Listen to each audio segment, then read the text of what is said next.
Hello, everyone. My name is Yemi Arunsi, and welcome to the County Pulse podcast. I have here with me Chris Knoll, the chair of the Salt Lake County Republican Party, and also Christy Henshaw, chair of the Utah GOP. And we're here. I'm excited to be here today, and we're providing this podcast to reach out to the counties and really let's just go right to it. Right? Why are we doing this? Christy, what are your thoughts? Like, what? I'm so excited about this. We are doing this, which Yemi, thank you for putting this together. We drove in the snowstorm, but it's completely worth it. We've had some conversations about the legislative session, about being county chairs, and also about the impact that we can have and tying laws back to our platform and the platform to the laws, and we exist to get our platform into law.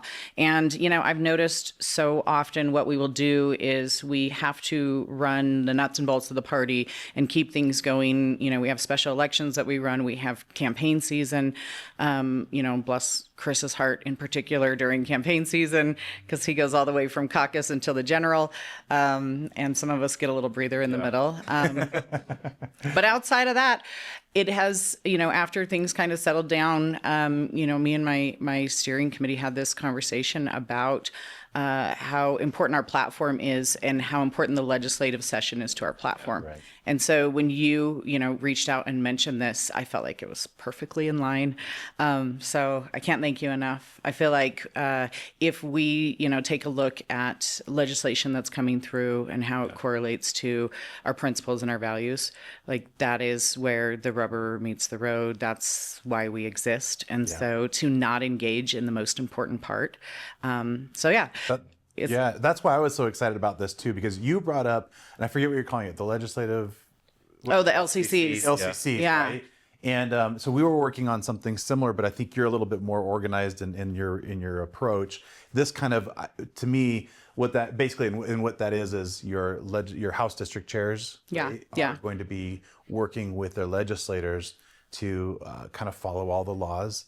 Or the bills, all the bills, and be reporting back and identifying what fits within our platform and what doesn't, and probably try to persuade to make changes where needed or support where needed and things like that. And that's what we're trying to do as well. In fact, I just had an executive committee meeting a couple weeks ago, and I said, look, every single one of you, all your leg chairs, House district chairs, Senate district chairs, and region chairs, you all need to be communicating with your legislators and know their bills and know how it's going to affect the party and what we believe as a platform. And that's what you're doing. Yeah. I think this is fantastic. And so doing this is hopefully becomes kind of a summary of all that work. Yeah. And I'll give you a little background on how that came about. After a couple of conversations with legislators when they had, I believe, record or near record bills open during a legislative session, like near 700. I don't know if you guys know the exact number, but one of the constituents had mentioned, like, can you guys read all of those? And the answer is like, no, it's not humanly possible. And so we started brainstorming, like, how can we help them? Right. And so our hope is that it is helpful on both ends of that. We are trying to find those people who want to kind of dig in and read the policy and offer suggestions, find the line, find a word, offer it to their legislator as even, just a starting point or just an area of concern. And so, LCCs, and not to throw more acronyms around, but it's legislative collaboration committees. And our reps have been really receptive to it. So we're hopefully get half the county rolling. I'm not trying to overshoot it, but we're coming up on the session. And then the ones who have already been doing it, we're going to match them up with their Senate districts. Perfect. So, well, I think it's really smart. Not only do we want to be there to catch the problems, but we want to be there to support when they're doing the right thing. Yes. Because there's a lot of really good bills out there that if they don't get the right support, it may not come out of committee. It may not, you may not get enough support to move it forward. And so as a party, we need to be able to reach out and say, hey, this really is important to us as a party. And so just as much as we want to catch the problems, we want to support our legislators when they're doing the right thing.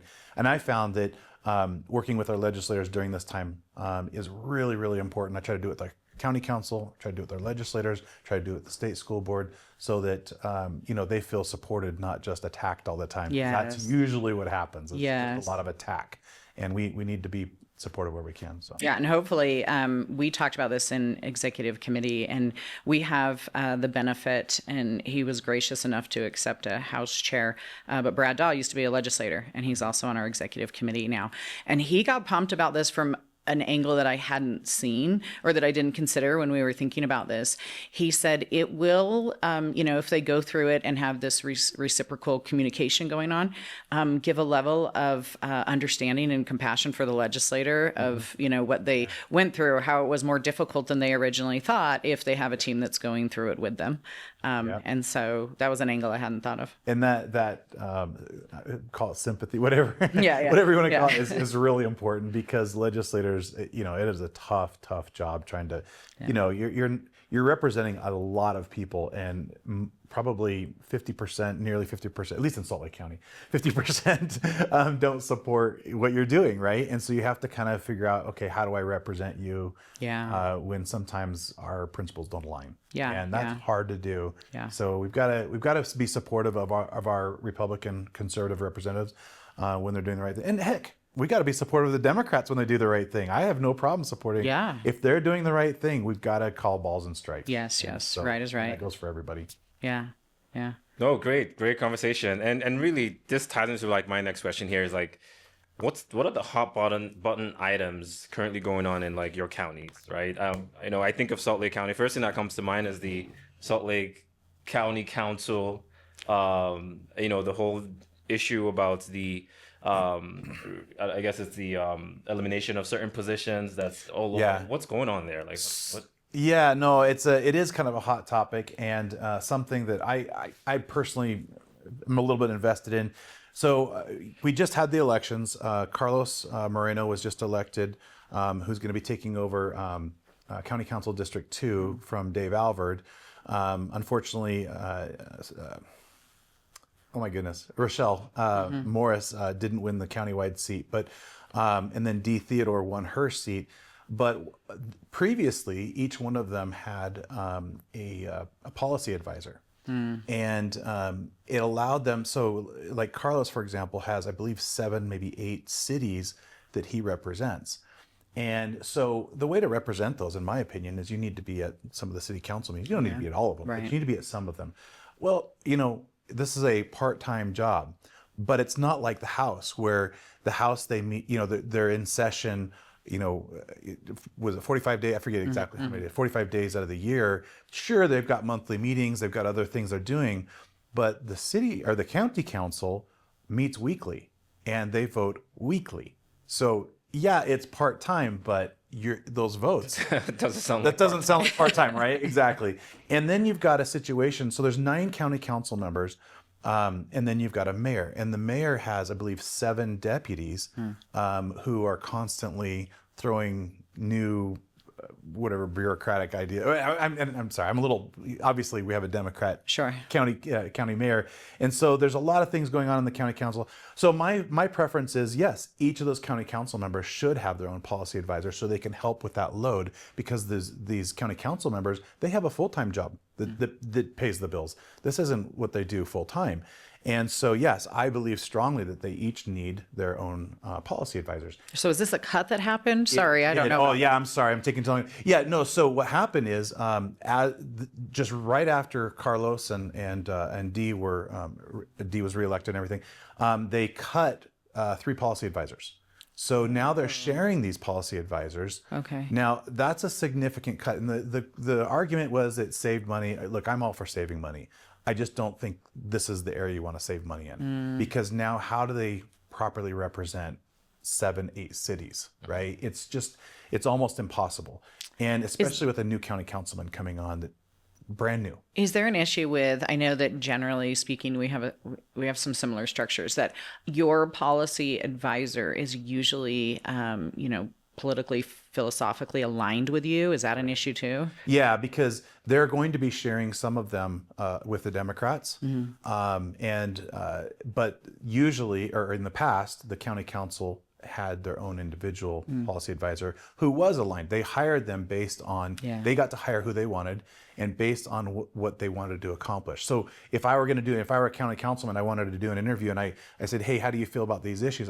I would be able to pick the one that's going to help me represent or accomplish the things that I wanted to accomplish. Right. It makes perfect sense. But when they're shared, now somehow they've got to align with all these different ideas. I just think it's a mistake. It's tough. I know that other people feel strongly otherwise. I won't call anybody out, but I'll just say that to me, this cost-cutting effort is going to backfire. And it's something that we need to hurry and fix and get them those policy advisors. There's too much going on in Salt Lake County. The only way we're going to cut costs in Salt Lake County is if we identify the issues that are happening, pay close attention to what the mayor's office is doing, because she, and I don't have proof of this yet. I'm trying to actually do the investigation now, but my understanding is her office is more expensive than the governor's office. So the mayor of Salt Lake County's office supposedly is more expensive than the governor's office. That's crazy to me. So we need to rein that in, and we can't do that if we don't have the resources. Oof, wow. And great call out there. And, I just want to mention one thing too. Carlos Moreno, absolute flawless campaign, by the way. Guy is amazing. I love him. Whatever he did or how you guys did that, we need to replicate that. Oh, yeah, for sure. Absolute. I mean, I saw him in the community. He was out there in the trenches, walking the talk. Yeah. And if you want to know how to run a campaign, you guys did an amazing job there. Well, and I'll also Rochelle Morris. Yeah, Rochelle. She did a great. She was hard so worker. close. Yeah. I mean, it was crazy how close that was. We were still trying to, do the curing and all I was the going things, to say trying to make sure it was that close. It was, but then it wasn't possible. But considering that how well she did. I think it was still a win. It may not have been the win we wanted, but it was still a win, and I'm proud of that race too. But Carlos, I'm so excited for. Yeah. Thanks so much. Yeah. And what about you, Chrissy? What's going on in Utah County? Oh my goodness. LCCs, like we said, legislative collaboration committees, we're setting those up. I mean, we're all sharing another, not as busy as last spring, but it's coming again. So I think we've got Lincoln Day dinners that we're scheduling. Yemi and I were talking about that on the way up this we're like trying elevator. to figure out, shuffle each other's schedules, and we're like fun. texting, wait, we can't overlap. Okay, we need to know. And then that's funny. Yemi was telling me, I think this is a very expensive venue. And I was like, no, that's right in the ballpark. So Lincoln Day dinner, convention. Are we all up? Yeah. That's how we're, right. Nobody's on and off. Okay. And can I ask, are you both running? I am. Yemi rolled his eyes like. Yemi's not going to answer. No comment. I don't. Sure. I don't know. We're looking at, especially with the new administration coming in. There's a lot of moving parts, so we'll see. We'll see how. Okay. I didn't put you on the spot. No. I can't run. Right. I'm termed out. We have a 2-term limit, so I'm out.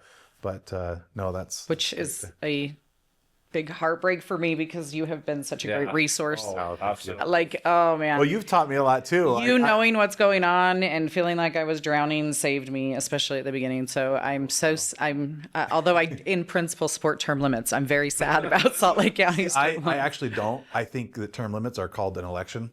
Yeah, I sure. mean, because here's the problem. Let's say that you've got somebody that you just really love in office, and they're termed out, and you don't get a good person to step up. Because I have that problem all the time. Yeah. Well, especially in these positions, this is a little bit different. The sacrifice is. Well, in this case, I don't feel so bad. My wife doesn't. I was gonna say. We're termed out. It's an easy out, but at the same time, with elected offices. Public office. Yeah, when I had a conversation with my team, and we have so many things that we have that are in the middle of being, things that we promised when we ran, and so we want to see those through. And the hardest part was to convince my family that we were going to do it again, because they have been troopers. I mean, most of my children come to central committee meetings. My daughter's a precinct chair. Lincoln Day dinner, they hit out of the park. Like, I had to start calling in, favors and who can do what. And so my family was like, oh boy, we're going to. You can't do it without the family. No. Oh, bless them. My wife, my kids. Yeah. Your wife's at almost everything. Yeah. Lincoln Day dinner is a huge thing she does. I feel like if we did run again, we'd have to run as a ticket. so accurate. Yeah. So those things, those are probably the big ones. Legislative session. We just had 2 special elections. We had Senate District 21 and Brady Brammer, who was the rep, is now the senator in Senate District 21. And then Kristen Chevrolet took Brady Brammer's in House District 54. And she was, I mean, like, so glad she's there. Also one of my top House District chairs. So kind of like bittersweet. But That's why we do it, right? that is why we do it. And I couldn't think of somebody more ready to go than Kristen Chevrolet. She's been in the trenches. She's principled. SEC, she knows the platform. She's on forever. SEC. Yeah, she knows policy. And then her vice chair, and the way it works is the vice chair, I don't know if it's the same in your counties, is offered the chair, and that is Katrina Kennedy, and she accepted. Nice. So I'm getting a good replacement there. And we're looking at the same things you guys are funding. How do we continue to fund Lincoln Day? We're going to have Lincoln Day dinner, hopefully, but we're on and off here, so it's not a nominating year. Yeah. But we're looking at ways, and I've talked to Chris about this a little bit, but membership cards and donations and ways to tap into that. It's stuff that people have talked about for a long time, and I had a team member kind of take it up, and we've taken some pretty good steps in that direction. Yeah, that's fantastic. No, that's great. That's a great idea. How about you? What's going on in Davis County? Yeah, it's going. We have such a great executive committee, and stepping in, especially with especially after the elections, I had to travel a lot to DC, and we've had people step in and step up, and so it's been great. One of the things that actually happened, so I live in North Salt Lake, and there's actually an incident that happened in my neighborhood, which has never happened before, where actually there's a video that I think I sent you guys, and we're gonna just show it in a quick second here. If we can tee it up for the viewers over here. Burglaries and a car theft in North Salt Lake have police and the public very concerned. Investigators say the burglars came armed and were not afraid of high speeds when an officer tried to stop them there. News Specialist Andrew Adams live now with more on this story. What do you know, Andrew? Well, North Salt Lake police say it's very unusual, if not crazy, to have people show up with guns to burglarize cars. They're worried about the potential for an armed confrontation by accident or otherwise. So you would think you'd be less likely because everybody's looking. On the east bench of North Salt Lake. Because it's isolated, maybe they think it's a better spot to hit. Neighbors couldn't believe what they found Tuesday morning. So they broke into my car here, they rummaged through the center console. Multiple cars were missing belongings, and one car was completely missing from a garage. The others are off going through other cars. Surveillance video showed a group of as many as 5 masked burglars pillaging the street. They've stolen this car that you can see back in the background there, but it dies. And even more concerning to police. So as he walks in, you can see the gun on his left-hand side.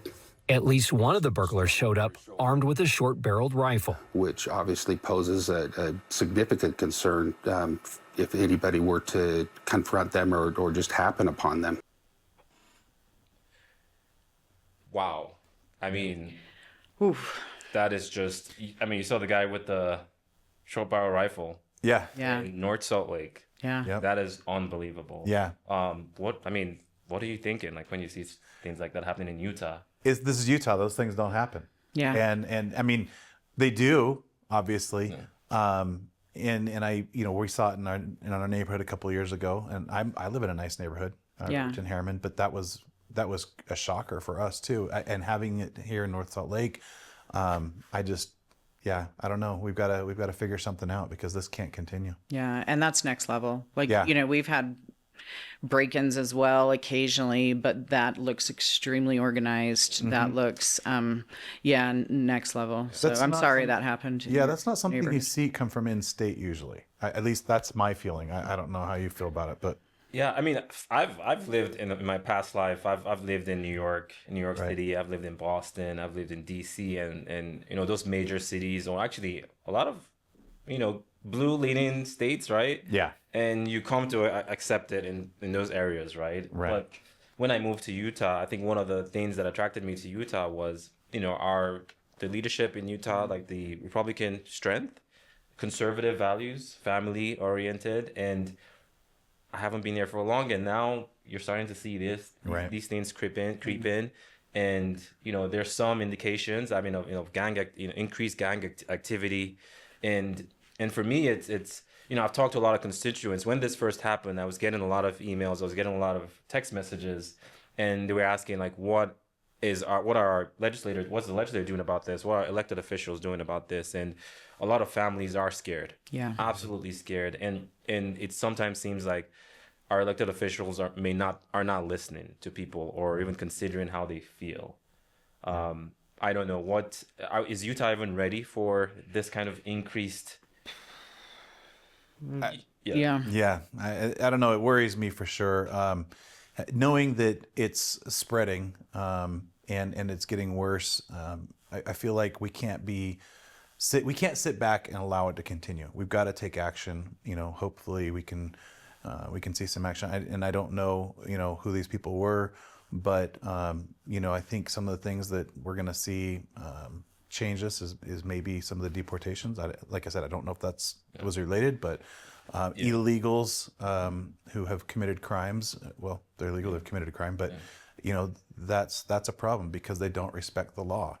And again, I don't know who these people are. I don't know if that's related in any way, but if it is, hopefully that'll help. The governor's made some statements about that. Yeah.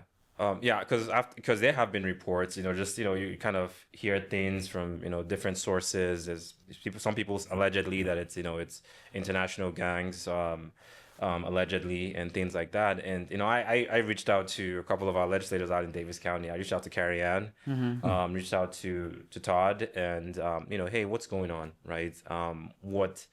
Who's representing us? Like, what are we doing about this? And, Carrie Ann she is amazing. I don't know if you've ever worked with her before. Yeah. So I know she's thinking through this about ways that we can make things better. But really, I'm just calling out to our elected officials. There's this general sense of, I've heard comments about, from some elected officials about making Utah, we need to play ball with the big boys or something like that, like bringing Utah to the next level. And to some extent, fine, I get it. But but if it brings that, exactly. And I think what makes Utah great is our love for family, our conservative values, and I think this whole idea of like, oh, let's step up in ranks or become this. We got to think really about that and think about our people, our folks, our communities. Do they really want all these like flashy things that brings in all this? Anyway. Utah's been a safe haven for years, and we need to maintain that, and we can't allow this to continue. And I think you can't have this conversation without identifying that there's a direct correlation between high density and higher crime rates. Yes. And that's super concerning as our legislature has taken it upon them to centrally plan housing and look at higher densities and putting those on cities, which I don't know what your guys' experience is. My cities don't want it at all. That is one of the biggest things that they cite when they say they don't want it, is they know that you cannot uncouple it from higher crime rates. Right. And so, I think they go hand in hand. They do. Yeah. For sure. So they're concerned about that for sure. Yeah. Well, we'll see what happens. Speaking of some of these bills, what are you guys? What bills are you looking at this session? Yeah, so it's a little early, right? It's early, but it's also late. It is, right? Well, I've been on the website. I've been trying to look through the bills. Fast. A lot of them aren't. They're mentioned. I forget what they call them when they're just kind of noted. But you can't click on them. It just shows that it's with a drafting attorney. And so a lot of them aren't to that point yet where you can actually read them.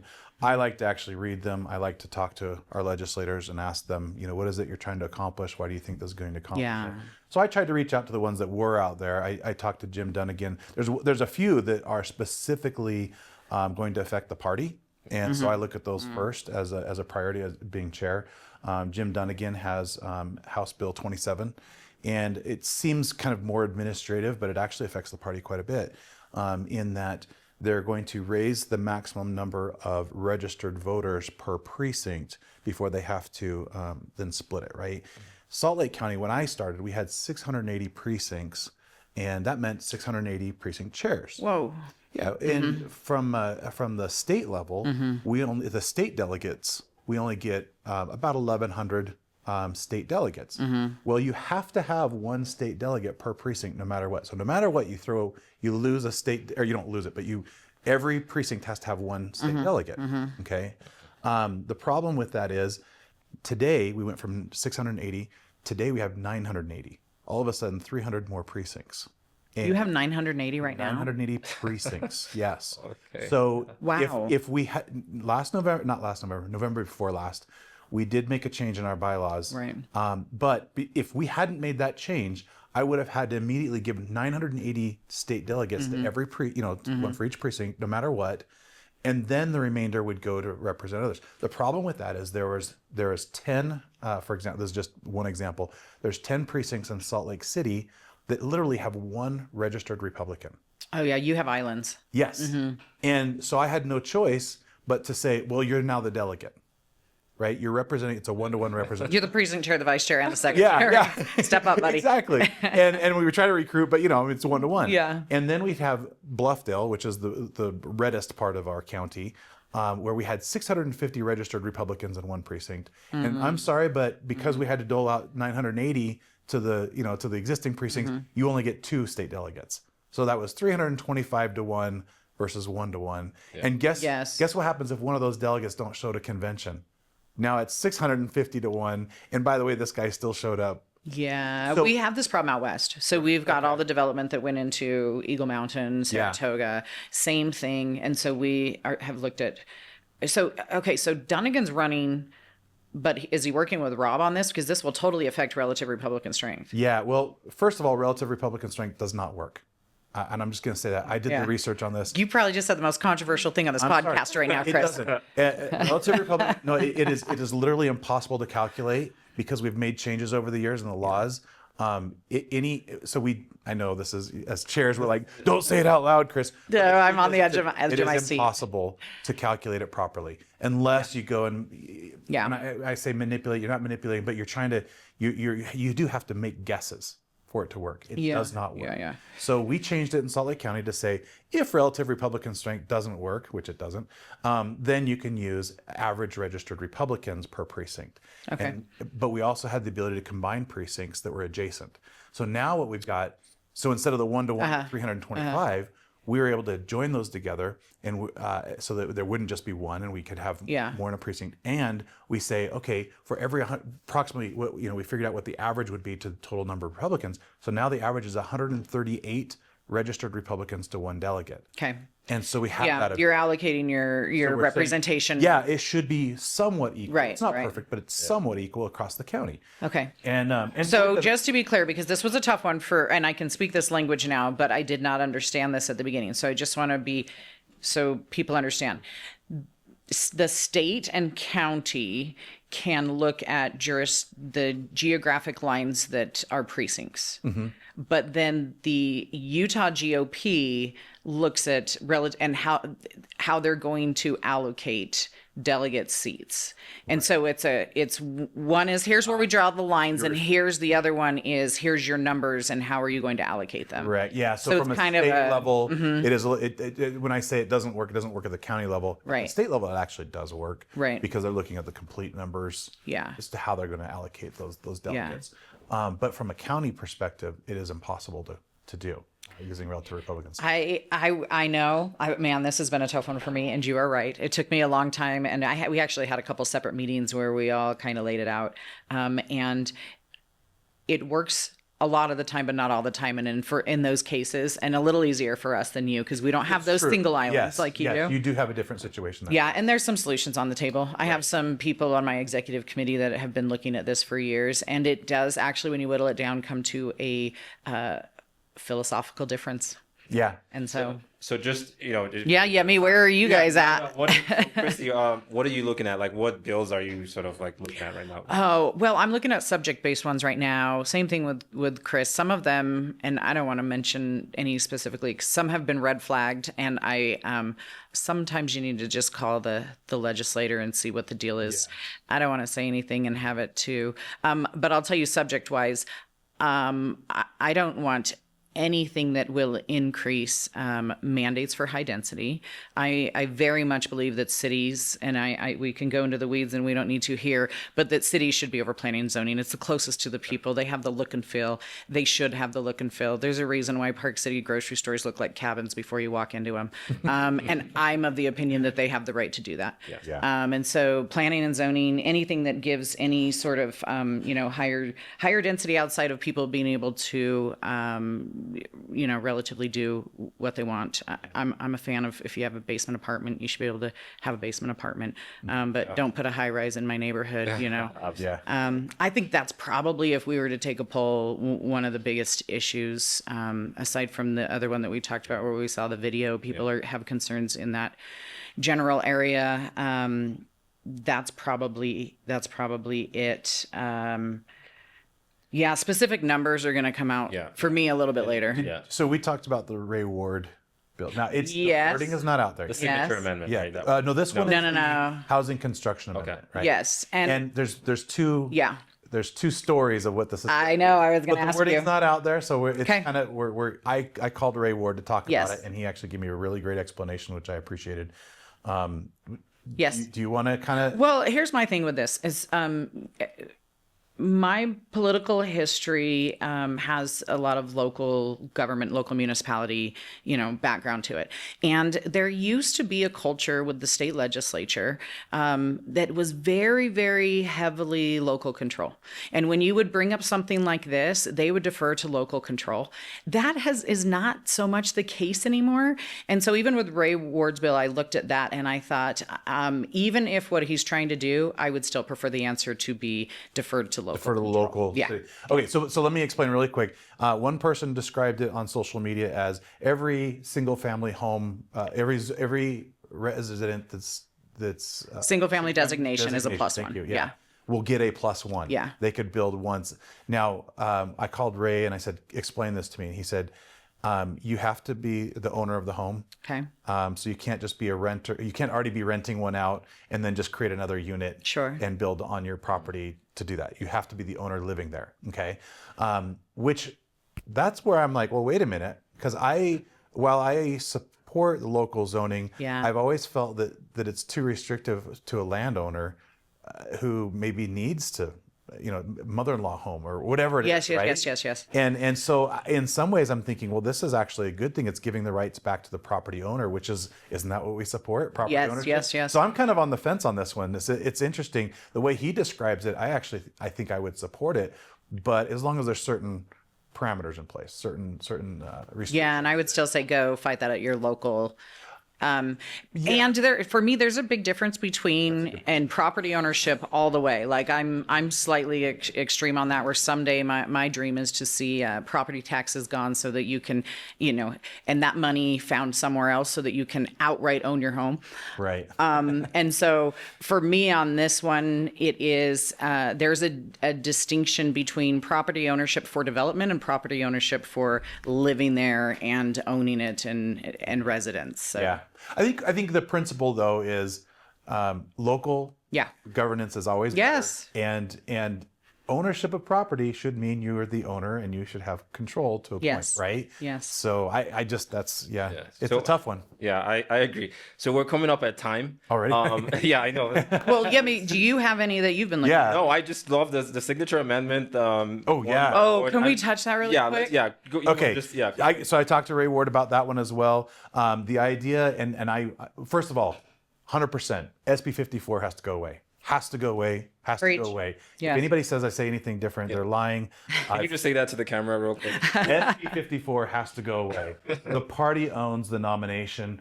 The state owns the general election. Those two different things. The party should be able to nominate who they want, endorse who they want. Freedom of association. All right. Amen. That said, I talked to Ray Ward and asked him about a signature amendment. Basically, what it says is let's reduce this down by like 90%. So the number of signatures that you would need to gather would be 90% less. And I don't know exact numbers, but it's going to be so small that the idea is that the candidate will go get them themselves. Okay? Which, all right, that's a little bit... I mean, knee jerk, I'm like, and that's what you're going to get from the... Yeah. Right, I still don't want to get... I'm listening, keep talking. If we can't get rid of SB 54 this session, then maybe this isn't such a terrible thing because now the candidates go get the signatures themselves.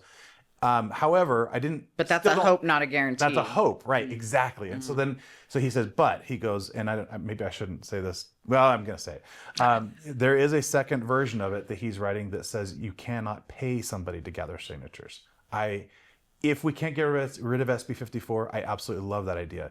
Meaning they would have to be volunteers, or it'd have to be the candidate themselves, because there's no situation where we should be creating an industry to gather signatures, paying, I've heard, anywhere from $14 to $24 per signature. There is no incentive for them to be honest at the door or at the grocery store, wherever you're signing those.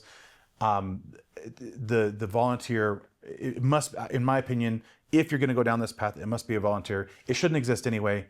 But if we can't get rid of it this session, then I actually like that second version. I was going to say I would take the second part, but I know there may be an obstacle with freedom of speech and the right with money. We were talking about that, yeah. Yeah, and so I'm not sure how that plays Right. in. But We'll see. Yeah, and that's the point, right? And that's part of what we're going to be doing here. Is that we're going to be looking at different bills throughout the legislative session. This is a limited series, obviously. We're going to be checking out what's important to you, what's important to the county parties, and bringing it straight to your screen. So watch out for us. We do have a second segment coming up. We have a special guest for you all, Kera Birkeland, former House Representative for District 4. We are really excited to have her here today. You're going to hear directly from her on why she decided to resign from the office and what she's planning on doing next, and who she's endorsing. if she's endorsing. Yeah. Yeah, we'll try to slip her some money or something. Yeah. Just kidding. All right. Thank you so much. So here we go. Thank you. Next segment. Well, thank you everyone for being here. For our second segment, we have Kera Birkeland with us. Thank you so much for being here. I know you had to, quite a drive for you to make it out here. So thank you so much for being here. Thank you. Yeah, it's good to have you. Yeah, absolutely. So we're just gonna get right to it. So how are you doing? How's everything going? Good. I'm good. Thanks for asking. Things are well. Good. So straight to the point, right? What everyone's wanting to know. So you broke the news back in December about not resigning from the House. Any insights to your decision making and all that? What came about? Like, could you share that with us? Yes. Yeah. And actually, this is news to most people that I'm going to share, because I would purposely did not disclose everything, right? Because I knew my colleagues, I knew what I shared with them was going to get leaked to the media. You do this for almost 5 years, you know how it's going to work. And there were certain things that I didn't want broadcasted about my family, because we all are entitled to privacy. But I will say that it has astounded me how negative people have gone about this, when the true reality is, yes, my mom is sick. Yes, my dad and mom need support and help. And as their daughter, I want to be there for them. That compounded with the fact that we have a son that we took in when he was 3, and he's 11 now, and he got suspended twice from school. And I had to really look inside myself over the month of December, thinking, when he's in high school, do I want to look back and now he's causing bigger problems? It's escalating. It's bigger issues that involve and hurt people. Do I want to be looking back and think, well, I should have done more sooner? Or do I want to just say, you know what? I have an obligation and I have a right and a responsibility to put my family first. And so, again, I don't want that splashed through the media. And I think a week plus later, it's an old story. And I can share it because I think it's important for people to know. And I think it's important that other lawmakers know your family can and should come first. Yeah. And we don't want lawmakers that are 10, 20 years down the road. It's like, oh, they're into drugs, they're into violence, they're stealing. And we're just brushing it off like, well, I'm busy with my political career. It's not okay to pass that off. That responsibility is ours. As Republicans, we say parental responsibility is fundamental. We don't need the schools to babysit our kids. As parents, we have to do it. And to me, I'm like, you know what? I'm going to do it. Right. We do what we do as Republicans because of our families, not the other way around, right? And that's exactly how I feel. So I absolutely respect that. I mean, and I not to throw shade on anybody else, but obviously we have people who've been in the White House who we're seeing, the situation there where, you got Hunter Biden and things like that. And not that that's, where you're talking, not talking about that kind of level of problems, but still, it's a reality, right? It does get there. And it gets there because we don't take care of our families first. We do this because of our families, not the other way around. So I really do appreciate that and understand that. And I've had to consider those things myself. Chris and I have these conversations all the time about where we're at and what our families need. And luckily our kids are a little bit older. And so we don't have, we're not going through this. Mine's a senior. My last one's a senior. Me too. But I had a moment too when I was working full time and the opportunity came up to work halftime. And I was right at that same age. My son was in junior high, same exact situation. Like I was threatening to send his grandpa to school with him if he got in trouble one more time. And my dad used to be the deputy warden of the prison, so you do not want him showing up. And I had asked my dad, and he was enthusiastic about doing it. And my son was like, no. So I was driving home from work one day and just had, and it's kind of cheesy, but the Don't Blink country song came on. And I was like, I'm gonna blink and I'm gonna have missed it. Like all these really important things. And so I went halftime that year. It was the best decision I ever made. So, so I totally support it. Like my mom heart breaks for, when those kids need you and there's these critical moments in their life when and they're screaming for help. They clearly need more attention. I was talking to the vice principal. He's like, I don't know what else we do to help him. And I was like, I do. And I don't want to be that parent, like when there's a big incident at a school. And you're like, how this kid, where were the parents, right? Yeah. And I'm like, well, that could be me if and my husband, if we don't say we can make changes. And the also reality is that where I'm so pulled, where I'm like, I want to be in Montana more often to help my parents, and I want to be more present for this kid that is struggling.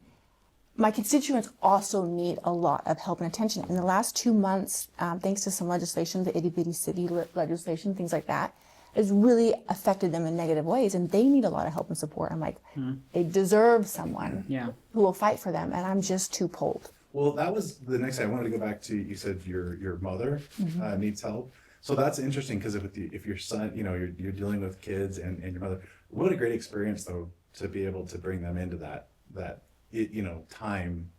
I don't know the situation. I don't want to pretend to know, but I know that I kind of unfortunately missed out on the last part of my mother's life because she was in Arizona. I was here.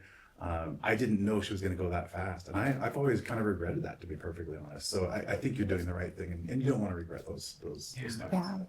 Yeah, and I think it's a selfless act, right? And a lot of times, I think with society nowadays, everyone's like, there has to be something behind this. Like there has to be something nefarious. And it's just, what is this? I mean, life is complicated. It's a scandal, and I'm like, shoot, I am not that interesting. Or we just have lives. I'm like, it's 10 p.m. I want to go to bed. Yeah. Right? Well, I think that's the right decision, and you know better than anybody the right decision for you and your family. So. And to be honest, there is no part-time legislature. No. It is full-time. Like it takes up, maybe April you guys have off. But other than that, it just starts up again. So whether you're in session or not, it's full-time. If you want to be effective, and I'll be honest, there's some lawmakers up there that I'm like, they mail in every session. They run 2-3 bills at most. They don't really get in the feathers of things. They don't. And I don't mean to disparage them. I never named them, but it's like, I can see for them that this is an easy thing to do. But to really want to advocate, to really want to make a difference, to be on the phone with the elections office, to be on the phone with different organizations that are in the way of people's lives. Government gets in people's lives and in their way. And I really have always wanted to push back on that and to help them navigate that. Yeah. And I can't, that's when it becomes full-time plus. And you're like, well, I can't do that and a job and a family. Yeah. Well. But they deserve it. Yeah. We all deserve it from our representatives. Yeah. So we've seen a lot of toxic comments online, and I am terrible at social media. I try to stay off of it, but when I get on, I say the worst things. So don't ever look at my social media. And I think I've commented on one recently from the ACLU that it was a backhanded doing the right whatever.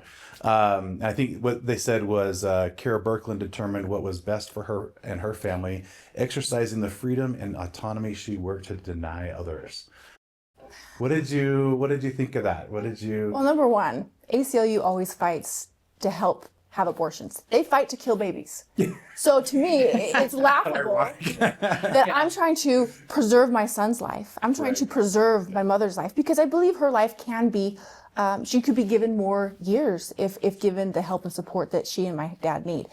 And they're making these claims when all they fight for is to end lives. Whether it's the unborn, whether it's castrating children. Yeah.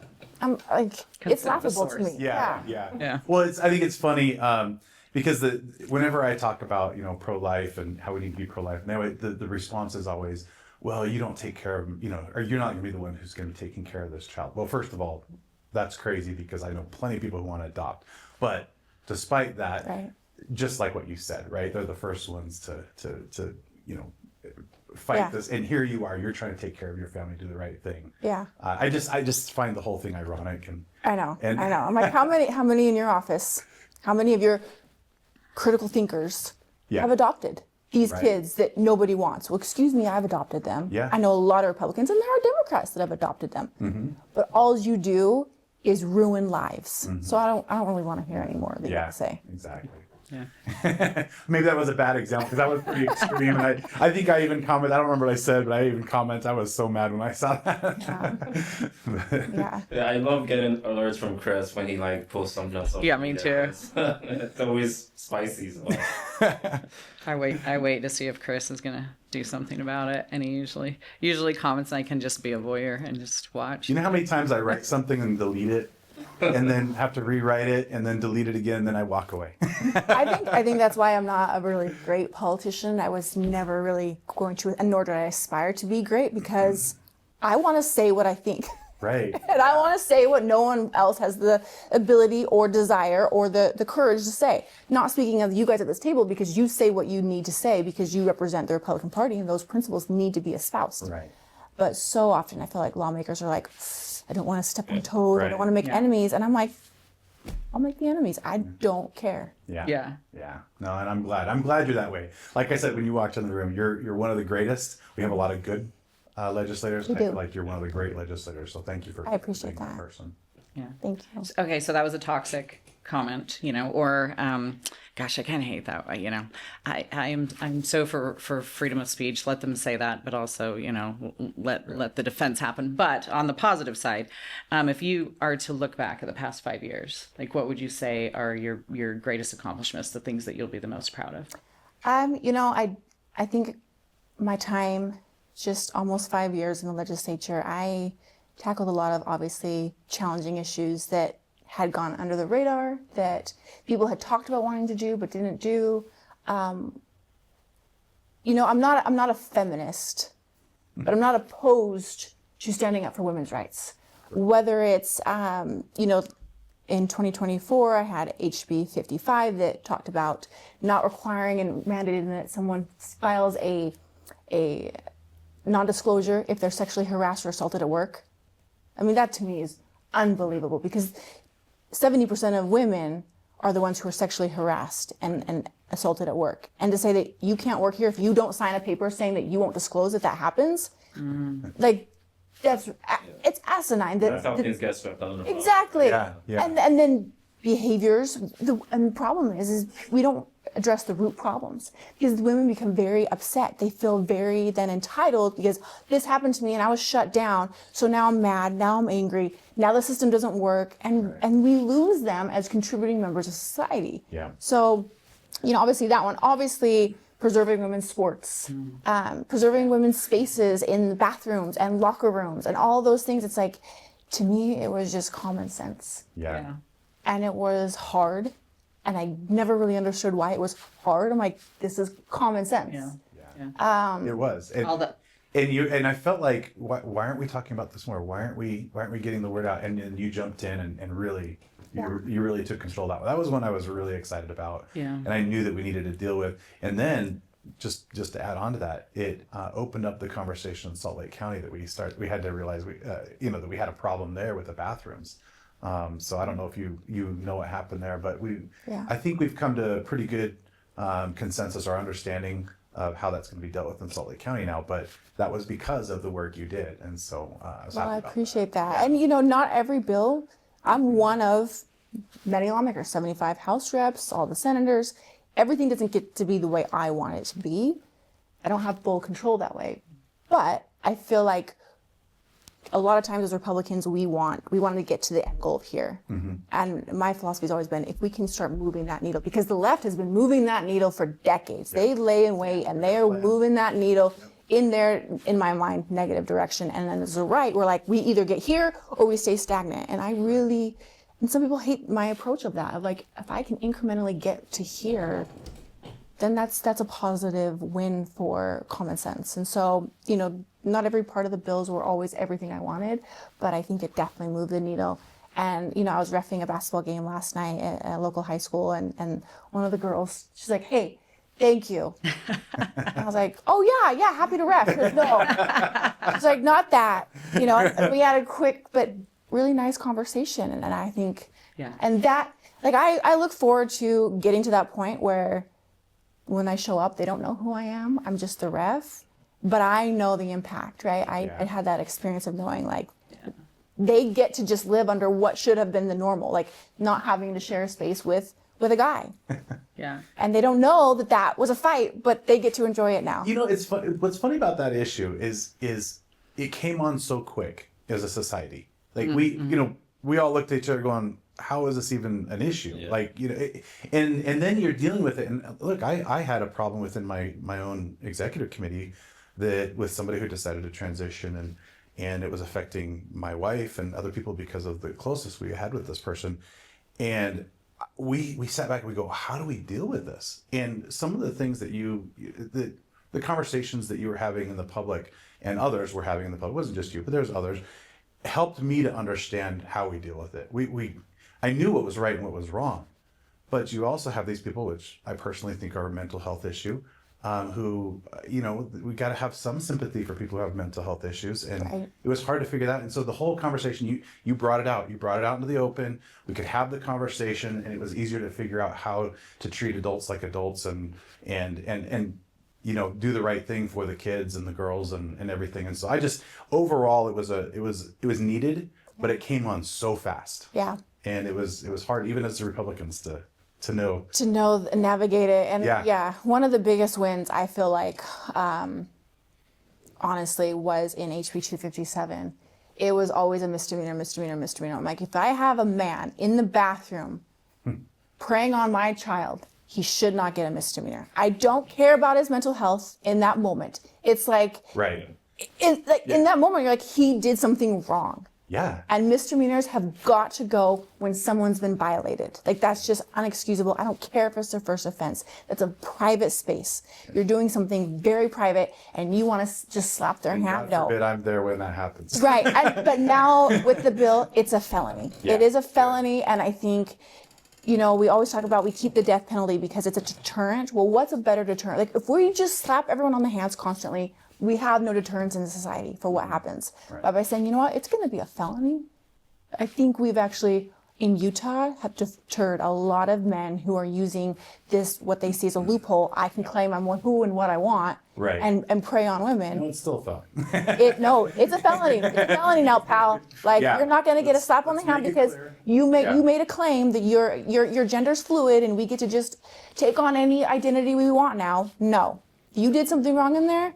You're going to jail. You're going to prison. I'm glad. It's too bad it took so long to get to where we're at, but I'm glad we're there. Yeah.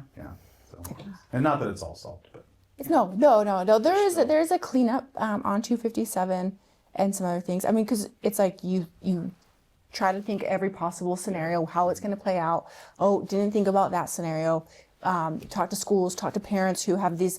There's one family that has worked a lot on the cleanup because they had a daughter who this impacted in the school district. The way the school district handled it, the way that it impacted their daughter, and the way that the loophole parents were able to use for a transgender child. They're like, okay, we could tighten this up, right? And that's what I think good laws are. They're laws that evolve as people figure out loopholes And we realized, you know what, that wasn't the best approach, and it's okay to improve and fix things and make them better for the people we represent. So how does that work where you have bill files that were opened?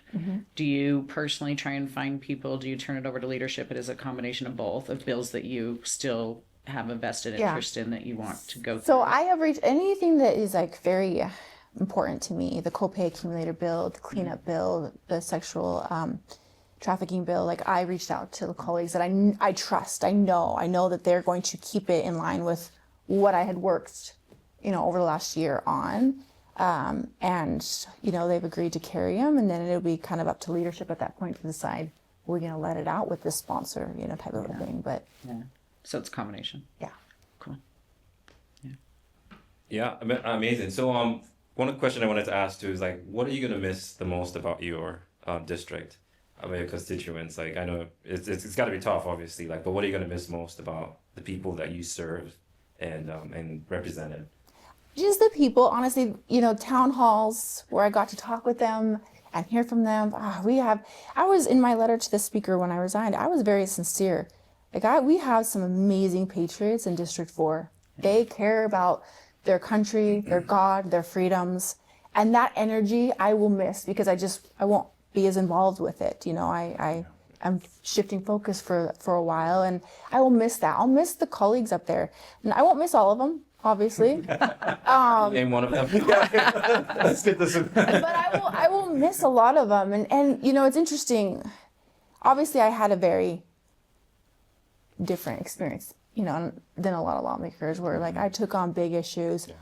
Not every lawmaker has to have highway patrol outside their house for months on end, right? Because of harassment and threats and things like that, security issues. But when you are in that situation, and a lot of my colleagues, because of their votes yes, were somewhat put in that situation as well, and they were stalked and harassed and had their homes violated. And I never, some of the things that happened at my house, I never put on social media. I never told anyone. Law enforcement knew, and that was it. But when you walk into caucus and it's like people are like, hey, heard about what happened, I got your back. This happened to me, would not change my vote. Like, you build, it's like you're in the trenches together. And I don't say that lightly, but you really are, when you're like, someone's literally trying to kill me right now. Yeah. And now they're coming after you and your kid. For one representative in particular, his child was targeted because of his yes vote. And it's like, we are in the trenches right now. And so you build that family, that camaraderie that I will miss, that family relationship that I had there with a lot of the lawmakers. They're all good people, even the ones I don't like. Like, they're good people who are doing what they believe is right, and I might disagree with them, and I might not like them because I don't like their methods of how they do it, but they're good people. Yeah, that was our favorite, probably the most talked about Elephant Society was when we had Mike Kennedy come and tell us about his house getting tagged. He brought pictures, and then he had never shared, except for with individuals, an audio recording from a gentleman. I don't know if you guys have ever heard it. It was Heard about it. wow. Yeah. And then talk about having compassion for, what you guys can go through. Colorful language. I mean, he had his daughter leave the room, and she's a teenager, because he didn't want her to hear it, but it was rough. It was rough. Yeah. So, yeah, thanks for taking that. My experience, I don't know Kera very well, but we've texted a little bit, and I can't remember the subject, but somebody was going after you hard on social media, and I texted hey, are you okay? And she's like, I'm fine. She's like, I haven't even started on that one yet. And I was like, all right, she's got it. So no, to act like it doesn't get you. Obviously, I think as humans, it gets to everyone, right? And we shouldn't brush it off like it's okay, because it's not. Some of the things that happened, you had this psychopath that tried to propose to someone else to try to meet up with my daughter after threatening to kill me and my child. Said, I will rape and murder your daughter in front of you. And then next thing I know is messaging my daughter on social media saying, hey, I heard you do this and that. I'd love to meet up and have you do that. And I was just like, are you kidding me? And it was just very fortunate that she came and she goes, look at this. I think this is like a stripper, Mom. I'm like, that's not a stripper. That is a mentally ill person. Yeah. And, it just, it's not okay, and I think it's important to say that it's wrong and it affects us, but it doesn't stop us from doing what's right. Right. Yeah. Yeah. The cause versus It the can't. cost, right? Yeah. It can't stop us. Yeah. Wow. Well. That's rough. Yeah. I didn't, yeah. So obviously, I feel like you have a legacy. In my mind, it's what do you think your legacy is going to be in the House? Shoot, I don't know. I mean, I think a legacy is a reach. I went in and I served. I hope, honestly, that my legacy is that everyone in District 4, formerly 53, because I had Duchesne and Daggett for a while, that they felt like, you know what, for that time being, she really did listen and she acted on what we asked of her to do. Yeah. She took our issues and she took them to the House and she gave us a voice there. That's honestly what I hope, because otherwise, why have representatives? Yeah. So tell us again, your district covers. Morgan, Summit, and Rich County now. Okay. No, I want to say, like, you know, even out in Davis, your reputation is just amazing. Like what you've done. I get all the time, you know, people come up to me, delegates, and say like, oh, why can't we have a representative like that over here? This is no knock on any of our. Same here. In Salt Lake. Oh, you're in trouble. Yeah, for saying that. That's kind. But no, thank you for that. Absolutely, like it's a lasting effect here in Utah. Absolutely, absolutely. Statewide for sure. I know we're kind of looking at time here, but we're looking at so the elections, the special election that's actually going to be happening.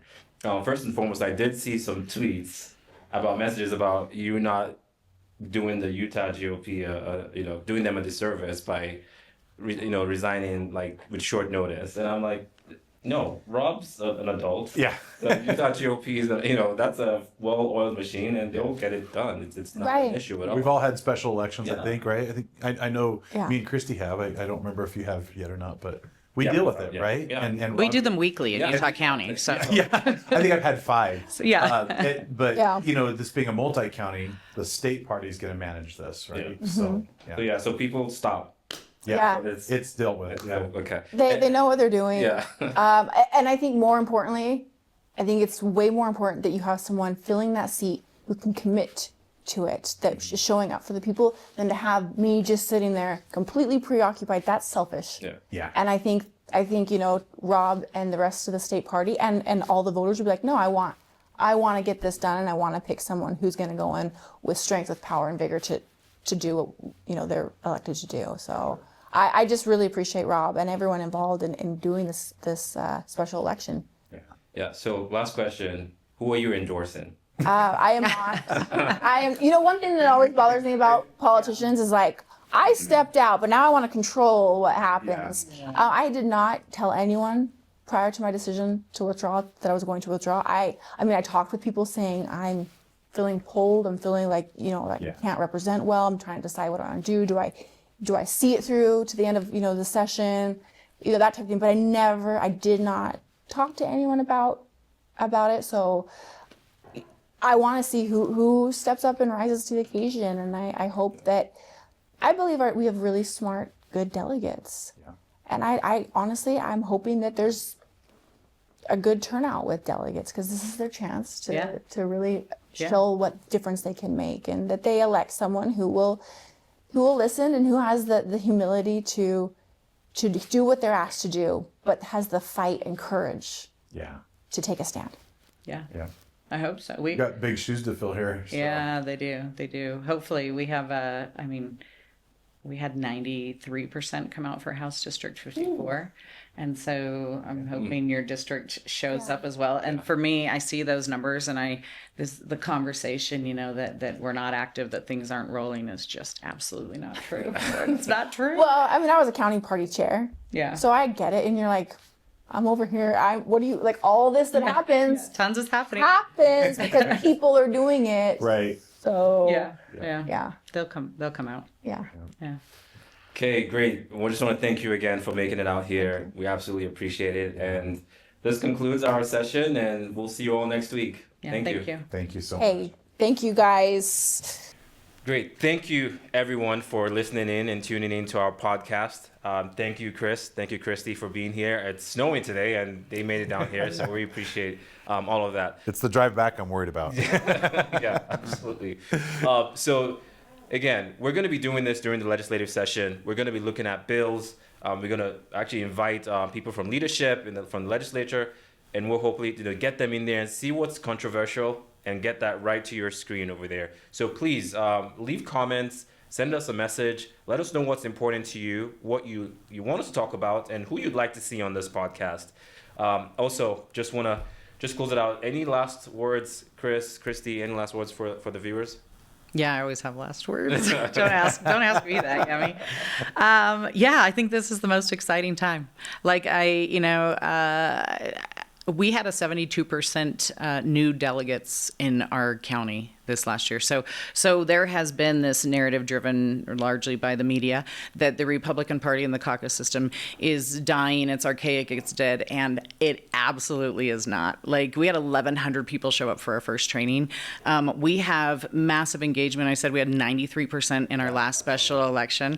Yeah. And so I have gone from, the original motivator to run, which was worry and how can I make a difference, to this is exciting. This is the most exciting time, and we have awesome people. And so, yeah, thank you. Thank you for putting this together and for giving us the opportunity to talk about the stuff that really matters in the legislative process. So we're excited in Utah County. Yeah, absolutely. Chris? Yeah, no, I appreciate the opportunity, Yemi, bringing us in here to talk about these things.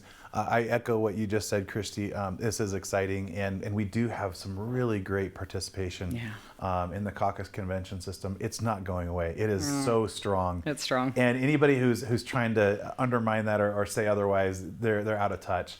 Yeah. It's crazy how many people are involved. But as a reminder, we need to stay involved, and this is a way to do it. I'd say, if you don't mind, make sure you share this with your friends and neighbors, family, because let's be honest, the people who are going to see this first are going to be the people who are already probably paying attention. Right. It's the next, your neighbor and friend and family that you need to share it with, so they can be aware of what's going on, and then they can then give feedback, and they can get more involved.